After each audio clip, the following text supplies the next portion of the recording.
Hey, it's Hunt. You found Hunt on Saints. We're talking black and gold football. Do us a favor. Hit the like button, share your comments below, and hit that subscription button so you can get all of our content. Enjoy. Let's head on back out to Jim's Firearms Hotline. It's 2:30. It's Tuesday. That means it's time for Sharief, Ishaq, WDSU. Sharief, we had Catherine Terrell on yesterday. I asked her what her methods were for trying to stay cool at Saints camp. Do you have any tricks of the trade? Nah, man, I just put tanning oil on and try to get dark as possible and work on my beach tan. Might as well, take advantage of the hot, the temperatures and the sun. That was the exact opposite answer she gave. She said she put sunscreen on like 3 or 4 times. You're the opposite. You're looking for more sun. Yes, I'm trying to look crisp out here, man. I want to make sure my tan is on point. Well, I'd love to hear that. So that's really important stuff. We'll move on to the actual Saints. Before I start asking about individual players, just a vibe check. Like, what's the energy around Saints camp? Optimistic? Is there a little apprehension? Is there a total overhaul because of Derek Carr? What's the deal?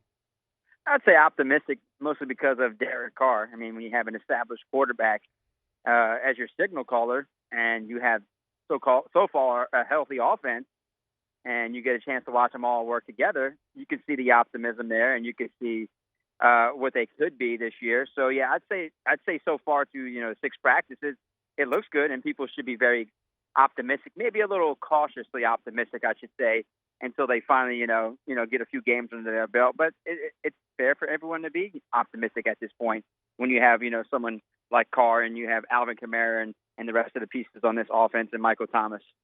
Does it feel different than when Jameis Winston and Andy Dalton are taking snaps? Oh yeah, night and day. It's way different, man. It looks like they're running a very confident offense.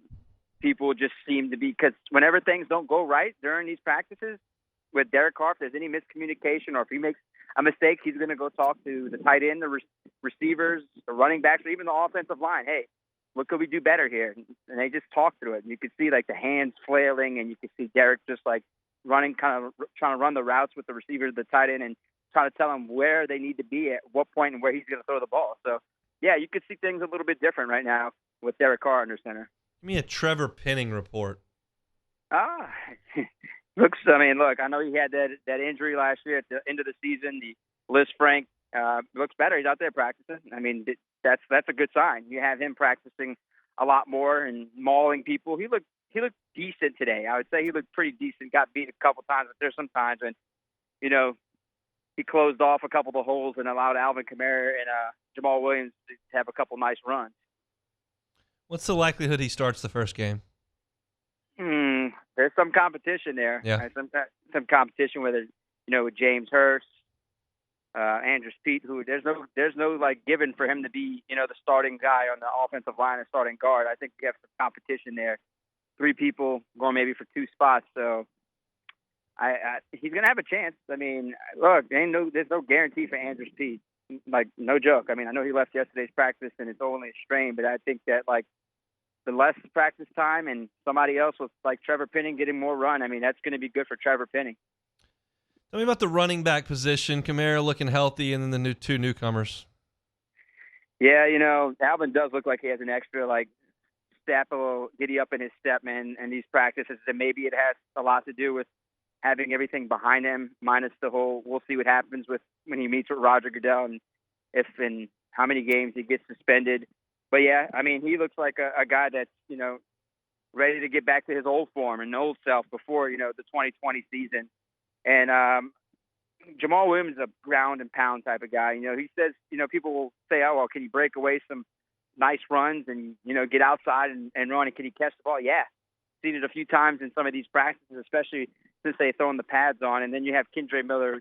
He's gonna come along. The thing I want to see is how well will he be in the passing game. How much can he, develop in the passing game? He didn't really get the ball that much in the passing game at TCU. They mainly use him as a runner, and it mostly had to do with their offense. But I have full confidence in him late in the season.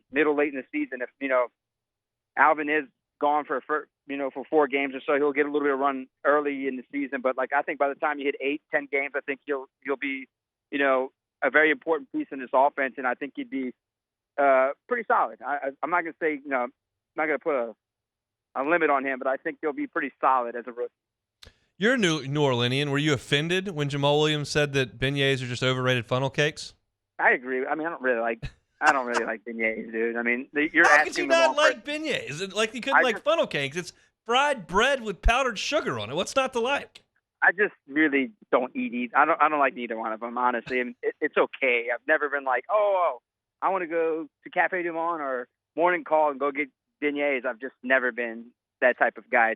It's not for me. I have not been a big beignet fan since I've been a kid. Humor story. I can't remember who it was. It was one of the ESPN like sideline reporters, I think, that wanted to go to Cafe Du Monde. So they woke up before the LSU Florida State game, put it in their phone, went to Cafe Du Monde, and ended up in the Lakeside Mall, Lakeview Mall, Lakeside Mall. I didn't go to the one down in the corner. Went out to the mall. It's like, whoops, this was not what I was looking for. And if you do that, then you're like really taking a step back. You're not even going to the good one. You're going to the Lakeside Mall. I mean, come on. Let's rein it back in here. Sharief, Ishaq, WDSU. Defensively, Cam Jordan, Demario Davis, Tyrann Mathieu, they're all guys that I look at and I go, okay, how long can they keep this up? How long can they play at an elite level? What have you seen from those guys? Are they getting some time off? Obviously, this is not the time of the year where they've got to get it in gear. I think they're trying to play the long game with the season. And they're not trying to go like absolutely 100% during practice, but at the same time, they know they can't just take snaps off because that's how injuries happen and that's how you kind of get lazy on defense. But I think those guys will be fine. I'm Cam Jordan talking last week. Guy said he wants to play at least 15 years. So he's got a couple more years left to get to 15 years. So I think if he can, continue to be productive, he had 8.5 sacks last year. If he continue to do that this year, maybe add a sack or two. I can see him playing a few more years. Tyrann's going to have to be the leader in that secondary and being the captain back there. And he's got to find a way to create more turnovers. His team only had 14 takeaways last year, which was second to last in the NFL. They have to find a way to do that early in the season because most of those takeaways didn't happen until later in the season. So, guys like Demario and Cam, I mean, it's going to come to an end very soon. I mean, we're not telling you any, secrets. Yeah.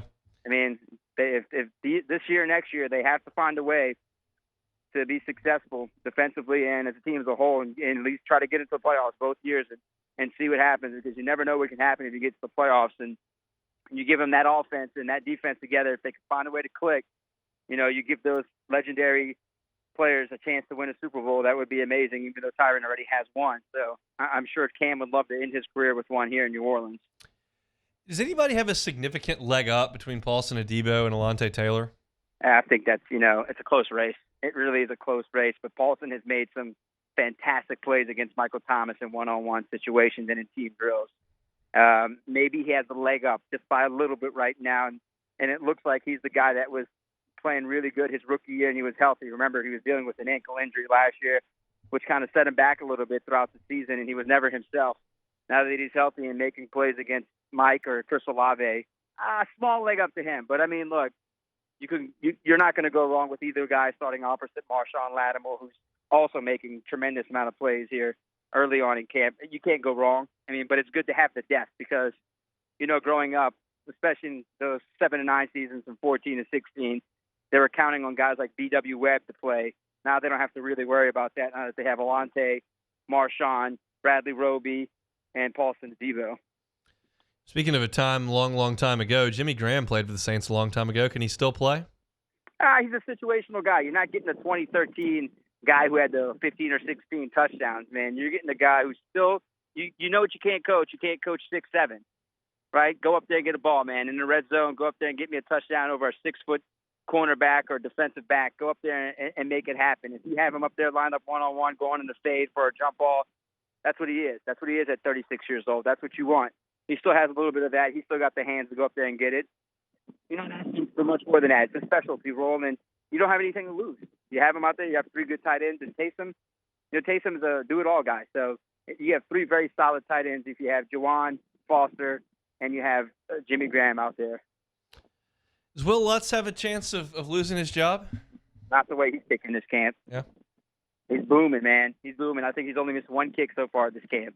He was booming from 59 yesterday. So it's a good competition between he and Groupie. But I think that at this point right now, it's Will Lutz's job to lose, and it looks like he's going to hang on to it if he continues at this rate. But like anything, Hunt, you want to see what these guys look like in actual games because you're not getting the true rush. You're just getting the half rush and the guys kicking. I want to see what it looks like whenever Groupie has to kick against some of this rush and when Will has to kick against some of this rush. But, you know, it didn't have a great season last year. 23 of 31, a little under 75%, the worst of his career. But I think it's pretty much his job to lose.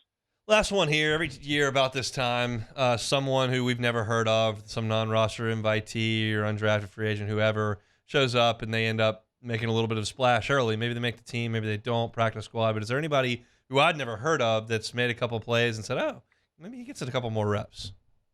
Man, that's an amazing question.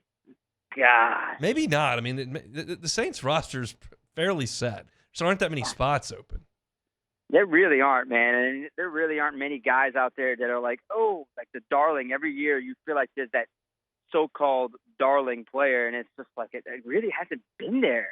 Honestly, this training camp, it's really just been the main guys on this roster that have been providing the big plays, and it may continue that way. But so far, I mean, like you said, not many spots on this roster, and it seems to be the everyday names that we were calling out last offseason and during this regular season, plus, you know, some of the additions of the rookies. Thanks, Sharief. We'll do it again next week. You got it. Hey, it's on. Thanks for watching Hunt on Saints. Before you leave, help us out a little bit. Hit that like button, leave your comments in the section below, and hit that subscribe button so you get all our content right here from Hunt on Saints. We'll see you next time.